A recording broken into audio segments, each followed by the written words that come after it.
ಈ ಸಿನಿಮಾಗಳಲ್ಲಿ ತೋರಿಸ್ತಾರಲ್ಲ, ಸಿನಿಮಾಗಳಲ್ಲಿ ಕೆಲವೆಲ್ಲ ಈ ಗ್ಯಾಂಗ್ಸ್ಟರ್ ಹೀರೋ ಮಾಡಿರುವಂತ ಸಿನಿಮಾಗಳಲ್ಲಿ ತೋರಿಸ್ತಾರಲ್ಲ, ಗಡ್ಡ ಬಿಡ್ಕೊಂಡು, ಮೀಸೆ ಬಿಟ್ಕೊಂಡು, ಕೂದಲು ಬಿಟ್ಕೊಂಡು, ಟ್ಯಾಟೋಗಳು ಹಾಕೊಂಡು, ಕಲರ್ ಕಲರ್ ಬಟ್ಟೆಗಳು ಹಾಕೊಂಡು, ಹರಿದೋಗಿರೋ ಜೀನ್ಸ್ ಹಾಕೊಂಡು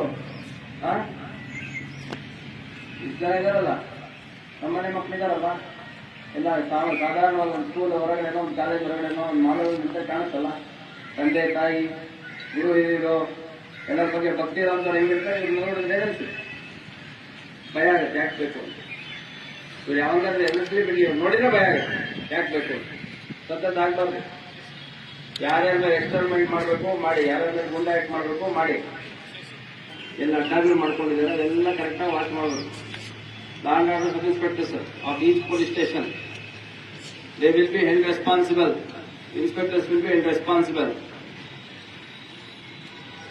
ಬಹಳ ಕ್ಲಿಯರ್ ಆಗಿ ನಿಮಗೆಷ್ಟು ವಾಚ್ ಅಂಡ್ ವಾರ್ಡ್ ಸೂಪರ್ವೈಸರ್ ಇರುತ್ತೆ, ನಮ್ದು ಪ್ರತಿಯೊಂದು ಮೀಟಿಂಗ್ ನಮಗೂ ಅದನ್ನೇ ಹೇಳ್ತಾರೆ ನಮ್ಮ ಹಿರಿಯ ಅಧಿಕಾರಿಗಳು. ಹಂಗಾಗಿ ಜವಾಬ್ದಾರಿ ತಗೊಂಡು ನಿಮ್ ಲಿಮಿಟ್ಸ್ ಅಲ್ಲಿ ರೌಡಿ ಶೀಟರ್ಸ್ ಕಡೆಯಿಂದ ಒಂದು ಅಫೆನ್ಸ್ ಆಗಂಗಿಲ್ಲ. ಅವ್ರೇನಾದ್ರೂ ಈ ಅಂತ ಜೂಜಾಟದ ಅಡ್ಡ ನಡೆಸೋದು, ಹಪ್ತ ವಸೂಲಿ ಮಾಡೋದು, ಬಡ್ಡಿ ವಸೂಲಿ ಮಾಡಕ್ ಹೋಗೋದು, ಆಮೇಲೆ ಈ ಗಾಡಿಗಳು ರಿಕವರಿ ಮಾಡ್ಲಿಕ್ಕೆ ಅಂತ ಹೋಗ್ತಾರೆ. ಇದೆಲ್ಲ ಈ ವಿಕೃತವಾದ ದೇಶದಲ್ಲಿದಾವಲ್ಲ, ಅವ್ರುಗಳು ಯಾರು ಬೇರೆ ಎಲ್ಲೂ ಕೆಲಸ ಕೊಡಲ್ಲ. ನಮ್ಮ ಮನೆಗಳಲ್ಲಿ ಬಂದು ಏನೋ ಒಂದು ಡ್ರೈವಿಂಗ್ ಮಾಡ್ತೀನಿ ಅಂತ ಕೊಡ್ತೀರೇನ್ರಿ? ಇದೆಲ್ಲ ಮಾಧ್ಯಮದವರು ಇದಿರಲ್ಲ, ನಿಮ್ಮ ಮನೆಯಲ್ಲಿ ಯಾವ್ದೋ ಒಂದು ಡ್ರೈವಿಂಗ್ ಮಾಡ್ತೀನಿ ನಾನು ರೋಗಿಸಿದ್ರೆ ಅಂತ ಕೊಡ್ತೀರಾ ಕೆಲಸ? ಹೇಳ್ರಿ, ಕೊಡ್ತೀರಾ? ಶಿವರಾಮ ಕೊಡಲ್ಲ. ಇವ್ರು ಕೊಡೋರೆ ಎಲ್ಲಿ ಜನಕ್ಕೆ ಬೆದರಿಸಬೇಕು, ಎದುರಿಸಬೇಕು, ಅದಕ್ಕೆ ಪೂರಕವಾಗಿ ಅವರು ಪೊಲೀಸ್ ಡಿಪಾರ್ಟ್ಮೆಂಟ್ ಕ್ಲೀನಾಗಿ ಸೇವ್ ಮಾಡ್ಕೊಂಡು ಇನ್ಶರ್ಟ್ ಮಾಡ್ಕೊಂಡು ಬರ್ತೀವಲ್ಲ, ನಮ್ಮ ಉದ್ಯೋಗದ ನೆಸೆಸಿಟಿ ಇದು, ಅವ್ರ ಉದ್ಯೋಗದ ನೆಸೆಸಿಟಿ ಇದು. ನಮ್ಮ ಆಫೀಸರ್ಸ್ ಸ್ಟಾಫ್ ಸೇವೆ ಮಾಡ್ಕೊಂಡ್ರೆ ಏನ್ ಮಾಡ್ತೀವಿ, ಬೈತೀವಲ್ಲ. ಹಂಗೆ ಈ ವೇಷದಿಂದ ಯಾವ್ಯಾವ ಉದ್ಯೋಗ ಸಿಗ್ತಾವೋ ಆ ವೇಷದ ಉದ್ಯೋಗ ಯಾವ ಸಿಗ್ತಾವ ಅವನ್ನೆಲ್ಲ ನಿಲ್ಲಿಸಬೇಕು, ಅವಾಗ ದಾರಿ ಬರ್ತಾರೆ. ಅಗೇನ್ ಇನ್ನೊಂದ್ಸರಿ ಹೇಳ್ತಿರೋಂಥದ್ದು, ಯಾರು ಒಳ್ಳೆ ರೀತಿಯಲ್ಲಿ ಇದ್ದೀರಿ ನೋಡ್ರಿ, ಸ್ಟೇಷನ್ ಇನ್ಸ್ಪೆಕ್ಟರ್ಸ್ ದಯವಿಟ್ಟು ಯಾರ್ಯಾರು ಒಳ್ಳೆ ರೀತಿಯಲ್ಲಿ ಇದ್ದಾರೆ.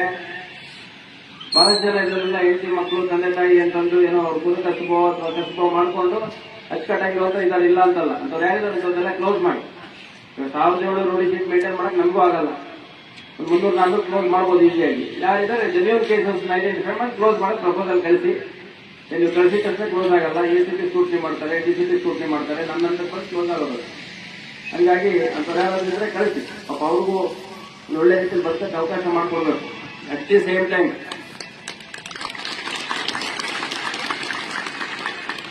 ಆಯ್ತು, at the same time rowdy sheeters ಆಗಲಿ ಅವ್ರ ಸಪೋರ್ಟ್ ಇಟ್ಕೊಂಡು ಯಾರೇ ಅಫೆನ್ಸಸ್ ಮಾಡಿದ್ರು we are going to show zero tolerance. ಶೂನ್ಯ ಸಹಿಷ್ಣುತೆ ಅಂತಾರೆ, ಅಂದ್ರೆ ಯಾವುದೇ ಕಾರಣಕ್ಕೆ ಎಕ್ಸೆಪ್ಟ್ ಮಾಡಂಗಿಲ್ಲ. ಕಠಿಣಾತಿ ಕಠಿಣ ಕ್ರಮ ಆಗುತ್ತೆ. ಅದರಲ್ಲಿ ಇಟ್ಕೊಂಡು ಅಚ್ಚುಕಟ್ಟಾಗಿ ಇರಲಿ.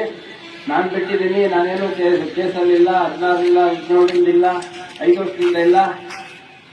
ಹಿಂದೆ ಮುಂದೆ ನಿಮ್ ಜೊತೆಗೆ ಯಾರಿರ್ತಾರೆ, ನಿಮ್ ಡ್ರೈವರ್ ಯಾರು, ನಿಮ್ ಹಿಂದೆ ಮುಂದೆ ಹೊರಡೋ ಹುಡುಗರು ಯಾರು, ಎಲ್ಲ ನಮಗೆ ಗೊತ್ತಿರುತ್ತೆ. ಕ್ಲೋಸ್ ಮಾಡಿಲ್ಲ ಅಂತಂದ್ರೆ ಏನೋ ಒಂದು ಕಾರಣ ಇರುತ್ತೆ. ಅಚ್ಚುಕಟ್ಟಾಗಿರ್ಬೇಕು. ಧಾರವಾಡದಲ್ಲಿ ಗೊತ್ತಾಯ್ತಲ್ಲ, ಹುಬ್ಳಿ ಧಾರವಾಡ ಯಾರಪ್ಪನ ಮನೆ ಆಸ್ತಿ ಅಲ್ಲ. ಬಹಳಷ್ಟು ಜನ ಬಹಳಷ್ಟು ಶ್ರಮಪಟ್ಟು ಊರು ಕಟ್ಟಿರೋದು. ಯಾರೋ 0.1% ಜನ ಹಾಳು ಮಾಡ್ತೀರಿ, ಶಾಂತಿ ಕೆಡಿಸ್ತೀರಿ ಅಂತಂದ್ರೆ ಬಿಡಂಗಿಲ್ಲ.